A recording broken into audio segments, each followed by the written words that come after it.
வணக்க மக்களே, இது உங்கள் ஆர்கே தமிழன். நான் உங்கள் ஆர்கே. போன எபிசோடில் வந்து நம்ம ஹீரோ வந்து நான் உன்னை அடுத்த சனிக்கிழமை வந்து வெளியே கூட்டிகிட்டு போகிறேன்னு இருப்பான். அதுக்கு வந்து நம்ம ஹீரோயினும் சொல்லியிருப்பா. நான் வந்து எப்படி இவனுக்கு புரிய வைக்கிறது, எனக்கு வந்து லவ்வும் அஃபெக்ஷனும் தேவை அப்படின்னுட்டு இருப்பா.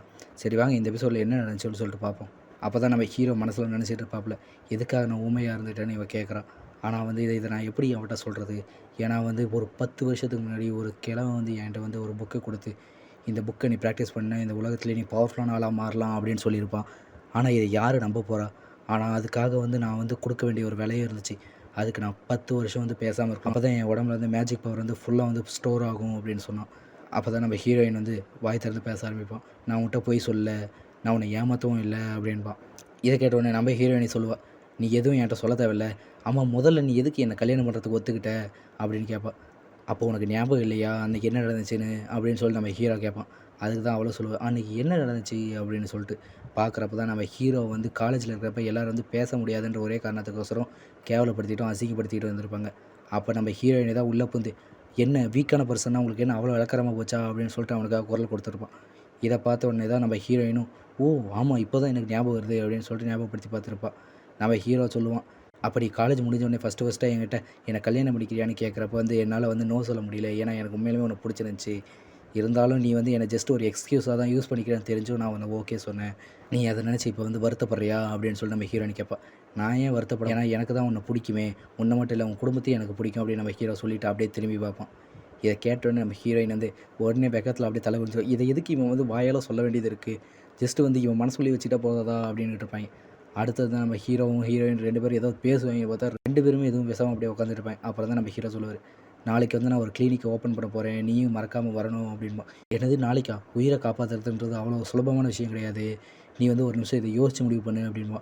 இதுக்கு நான் யோசிக்க வேண்டியது என்ன இருக்குது, இதுக்கு முன்னாடியே நிறைய பேர்த்த உயிரையும் காப்பாற்றிருக்கேன் அப்படின்னு நம்ம ஹீரோ சொல்லுவான். சரி என்னமோ பண்ணு, ஆனால் உனக்காக வந்து நீ ஜெயிலுக்கு போயிட்டீங்கன்னா உன்னை யாரும் பெயில் எடுக்க வரமாட்டாங்க அப்படின்பா. அப்போ தான் நம்ம ஹீரோ சரி அப்படின்பா.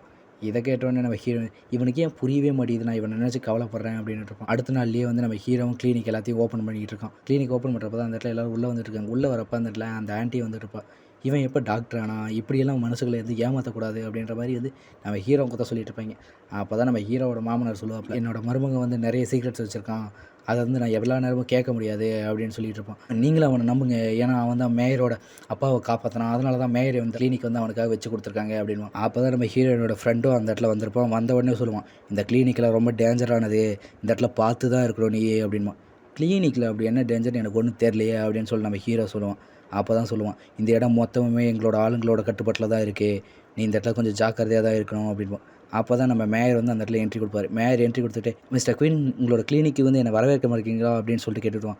உங்களை வரவேற்காமல் நான் யாரை வரவேற்க போகிறேன்னு சொல்லிட்டு நம்ம ஹீரோ வந்துட்டு வாங்க வாங்கன்னு சொல்லிட்டு இருப்போம். இதை பார்த்தோன்னே அங்கே இருந்தவங்கள உடனே ஷாக் ஆயிடுவாங்க. ஏன்னா வந்து ஒரு மேயர் வந்து அந்த இடத்துல வருவாங்கன்னு சொல்லிட்டு எவனுமே எதிர்பார்த்துருக்க மாட்டான். நம்ம ஹீரோவும் அவங்கள எல்லாத்தையும் உள்ளே கூட்டிகிட்டு வருவார். அப்போ தான் நம்ம ஹீரோயின் சொல்லுவாள், இவ்வளோ நேரம் எல்லோரும் ஆளுக்கு ஒரு பக்கம் பேசிகிட்டு இருந்தீங்க, இப்போ மேயர் இங்கே வந்த உடனே எல்லோரும் வந்து இவ்வளோ அமைதியாக இருக்கீங்களா அப்படின்னு சொல்லிட்டு அந்த புக்கை அப்படியே டாப்னு மூடின உடனே அந்த இடத்துல ஒரு சவுண்டு கேட்கும். என்னோட மகனை காப்பாற்றுங்க, என்னோட மகனை காப்பாற்றுங்கன்னு சொல்லிட்டு. என்னடா நடக்குதுன்னு சொல்லிட்டு எல்லோரும் வெளியே போய் பார்ப்பாங்க. வெளியே போய் பார்க்குறப்ப அங்கே ஒருத்தன் வந்து ஒரு சின்ன பையனை பிடிச்சிக்கிட்டு அவனை வந்து காப்பாற்றுங்க காப்பாற்றுங்கன்னு கத்திட்டு இருப்பான். என்னென்னு பார்க்குறப்ப தான் அந்த சின்ன பையன் அவன் வாயிலேருந்து நிறையா கக்கிட்டு இருப்பான்.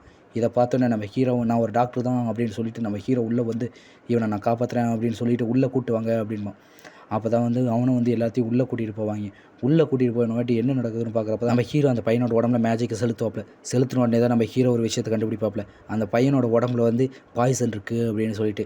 இதை பார்த்தோன்னே நம்ம ஹீரோ அந்த ஆள்கிட்ட கேட்பாப்புல, இவன் எப்படி பாய்சன் சாப்பிட்டான், இவனுக்கு யார் வந்து என்ன கொடுத்தீங்க சாப்பிட்றதுக்கு அப்படின்னு சொல்லிட்டு. அவங்க அப்பா பார்த்துட்டு, இதுக்கு வாய்ப்பே இல்லையே, அங்கே சுற்றி இருக்கிறவங்க எல்லாருமே வந்து என் பையனை வந்து அவ்வளோ அன்பாக பார்த்துப்பாங்க அப்படின்பா. நீ என்ன ஒரு அப்பா, இவங்க பையனை கூட உன்னால் ஒழுங்காக பார்த்துக்க முடியலையேன்னு சொல்லிட்டு அங்கே இருந்தவங்களாம் சொல்ல ஆரம்பிச்சிருவாங்க. அப்போ தான் அவங்க அப்பாவை சொல்லுவோம், எப்படியாவது என் பையனை காப்பாற்றுங்க அப்படின்னு சொல்லிட்டு. நம்ம ஹீரோ அவனோட மேஜிக் பவர் வச்சு எப்படியாவது அந்த பையனை காப்பாற்றலான்னு பார்த்துட்டு இருப்பான். அப்போ தான் அங்கே ஒரு சவுண்டு கேட்கும். இப்போ தான் 10 நாளைக்கு முன்னாடி வந்து ஒரு டாக்டர் லைசன்ஸ் வாங்குற நீ வந்து இப்போ ஒரு பேஷண்ட்ஸ் எல்லாம் ட்ரீட் பண்ணிட்டு இருக்கியா அப்படின்னு சொல்லிட்டு. அங்கே எல்லாருமே கூட்டிட்டு அங்கே இருக்கிற நம்ம ஹீரோ வந்து ட்ரீட்மெண்ட் பார்க்க விடாமல் தடுக்க வந்திருப்பாங்க. நம்ம ஹீரோ வந்து அதை பார்த்துட்டு என்னடா இவங்களாம் இங்கே பண்ணிட்டு இருக்காங்க அப்படின்னு சொல்லிட்டு பார்ப்பான். அப்போ தான் அந்த இடத்துல இருந்த நம்ம ஹீரோயினோட ஃப்ரெண்டும் அவங்க கூட இருந்த அந்த ஆன்ட்டி 2 பேருமே சிரிக்க ஆரம்பிச்சிடுவாங்க.